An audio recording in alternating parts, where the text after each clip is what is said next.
At Green's Fruit Farm near Elysburg, these trees are usually loaded with peaches this time of year. However, the spring freeze that occurred in April left the farm with a 95% loss of its peach crop. Sarah and Bobby Ritzko own the farm and are looking at some of their trees to see if there's any salvageable fruit. Well, functionally speaking, it's a total loss. We only have about 5% of what we normally have.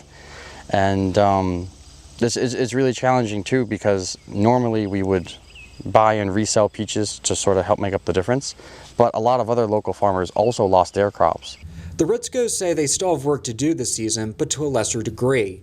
The grass has to continue to be mowed in between the peach trees so weeds don't grow.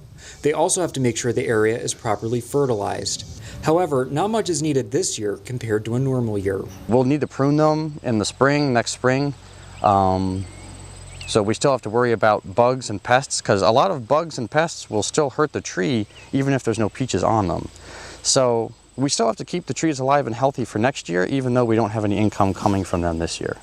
Green's Fruit Farm usually grows about 15 different varieties of peaches. The Ritzkos say although some crop has made it, they've had to source peaches elsewhere for their farm store. We've had to go a decently far distance because farmers from Virginia to New York have lost a lot of peaches. Which is mostly, it's mostly worked. We've been able to keep some sort of a supply. But communication with customers has been, I think, the most challenging. The Ritzkos say they have noticed high prices when buying peaches elsewhere. They say people looking to can and freeze are also having a hard time finding large quantities of the summer fruit. Weather is critical, and I think, if you're not out in it and you're not farming, it's sometimes hard to notice. We've been explaining that there was a freeze in April and how that affects the fruit, the abundance or lack of fruit.